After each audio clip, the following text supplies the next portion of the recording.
आपको ये जानकर प्रसन्नता होगी कि जब मनुष्य जाति इस धरती पर अस्तित्व में आई और उसने आंखें खोलकर अपने आसपास देखा तो उसने जंगलों को पाया, समुद्रों को, पहाड़ों को, लेकिन एक भी मंदिर यहाँ मौजूद नहीं था। तमाम मंदिर मनुष्य ने खुद बनाए, तमाम पवित्र पुस्तकें मनुष्य ने खुद रची, तमाम ईश्वर मनुष्य ने खुद गढ़े। मनुष्य से पहले किसी भी धर्म और किसी भी ईश्वर का कोई अस्तित्व नहीं था। मनुष्य ईश्वर का सृष्टा है, जन्मदाता है। अगर सच में ही कहूँ कोई ईश्वर होगा तो मनुष्य की मूर्ति बनाकर उसकी पूजा करता होगा कि हे मनुष्य, तूने मेरी सृष्टि करी, तूने मेरी रचना करी। मनुष्य ने ईश्वर को क्यों बनाया? क्योंकि मनुष्य एक सीधी सी बात कहने में असमर्थ है, और वो यह है कि मुझे नहीं पता, मैं नहीं जानता। मनुष्य हजार झूठ गढ़ लेगा लेकिन ये बात कभी नहीं कह सकेगा, पर मनुष्य को सच में ही कुछ पता नहीं है। उसे नहीं पता कि जन्म से पहले वह क्या था और मृत्यु के बाद वह क्या होगा, था भी या नहीं, या होगा भी या नहीं। क्या सच में ही कोई आत्मा है, कोई चैतन्य तत्व है? संसार को कौन संचालित कर रहा है? संसार की रचना कैसे हुई और क्यों हुई? मनुष्य के जीवन का क्या प्रयोजन है? कुछ लोग सुख क्यों पाते हैं, वहीं कुछ लोग आजीवन कष्ट क्यों सहते हैं? कुछ स्वस्थ क्यों जन्मते हैं, कुछ विकृत क्यों पैदा होते हैं, कुछ बुद्धिमान तो कुछ मूर्ख क्यों है? क्या सच में ही कोई कर्म सिद्धांत है जो पाप पुण्य का हिसाब रखता है? अगर है तो यह हिसाब किस बही खाते में रखा जा रहा है? मनुष्य को इनमें से किसी भी प्रश्न का उत्तर नहीं पता है, पर नहीं पता है यह कहने में उसके अहंकार को चोट लगती है। इसलिए वह कहता है कि ईश्वर यह सब करता है। ईश्वर उसके अहंकार की तुष्टि का एक साधन है। ईश्वर के माध्यम से मनुष्य यह कहना चाहता है कि मुझे सब पता है। धर्म और ईश्वर का अहंकार से बड़ा गहरा संबंध है, इसलिए धर्म और ईश्वर युद्ध करवाते हैं, उपद्रव करवाते हैं, हिंसा करवाते हैं। खबरदार, जो तुमने हमारे ईश्वर को कुछ कहा, गर्दन काट देंगे। जिस भी व्यक्ति में बुद्धि है वह दिन की रोशनी की तरह साफ इस सच को देख सकता है, और धर्म और ईश्वर का सीधा संबंध अहंकार से है। मेरा धर्म, मेरी जाति, मेरा संप्रदाय, मेरा ईश्वर, मेरा पैगंबर, यहाँ पूरा जोर मेरे पर ही है। इसलिए ईश्वर मनुष्य के बेमाप अहंकार का विस्तार ही है। इसके अलावा ईश्वर भय की उत्पत्ति है।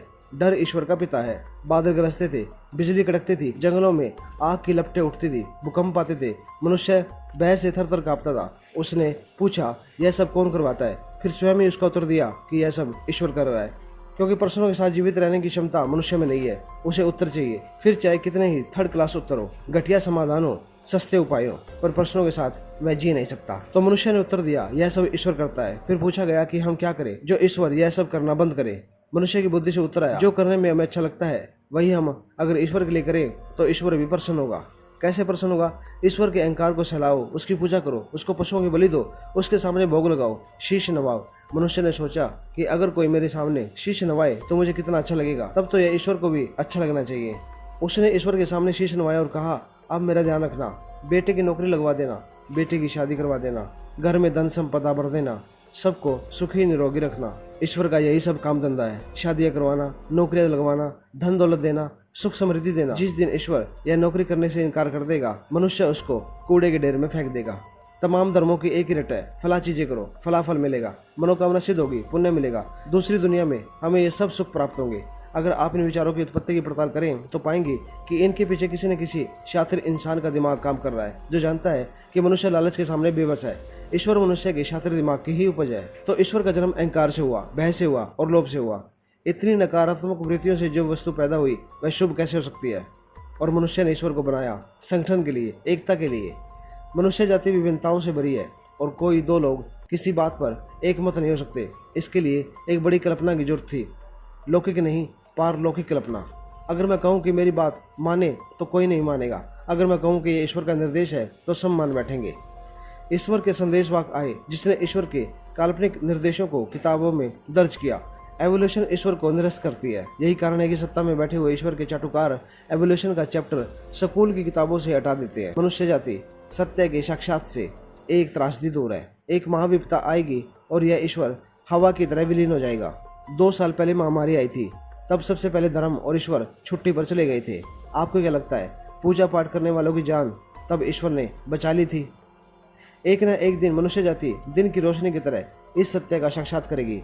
ईश्वर और धर्म मनुष्य द्वारा ही बनाए गए हैं। अगर सच में ही ईश्वर होता तो क्या आज संसार में इतना पाप हो रहा होता? मेरी बड़ी कामना है कि एक सर्वशक्तिमान ईश्वर आकाश में बैठा हो और मनुष्य को नियंत्रित करे, पापी को दंड मिले, मांस बख्शी को तुरंत सजा मिले। ईश्वर यह सब देखे, हिसाब रखे, एक अच्छे प्रशासक की तरह व्यवस्था बनाए रखे। पर अफसोस कि कोई ईश्वर नहीं है। काश कि ईश्वर होता तो आज सभी प्राणी अनाथ नहीं होते। मुझे बिल्कुल नहीं पता किसी के साथ अच्छा किसी के साथ बुरा क्यों होता है। मैं यहाँ निष्ठम लोगों को सुख भोगते और नेक लोगों को कुचले जाते देखता हूँ। युद्ध धर्म के लिए होता है या संप्रदाय के लिए? खतरे में धर्म आता है या संप्रदाय? पहले हम जनता को राजी कर लें कि धर्म और संप्रदाय में भेद करना सीखे। घरों को अपनी दूरी पर घूमने से होने वाले दिन रात सर्दी गर्मी को ही व्यवस्था नहीं कहते। व्यवस्था एक नैतिक अनुक्रम भी है। इसके सतर पर संसार में शून्य व्यवस्था है, कोई नियंत्रण नहीं है। पापी को पूरी छूट है, परमात्मा कष्ट सहता है। इससे 500 साल पहले सब लोग मानते थे कि पृथ्वी चपटी है और सूर्य हमारा चक्कर लगाता है। ऐसे ही लोग मानते हैं कि ईश्वर है। लोगों के मानने से क्या होता है? यह तो बहुत कमजोर मनोबल का परिचायक होगा कि हम कहें अतीत में इतने लोग मानते थे तो हम भी मान लें।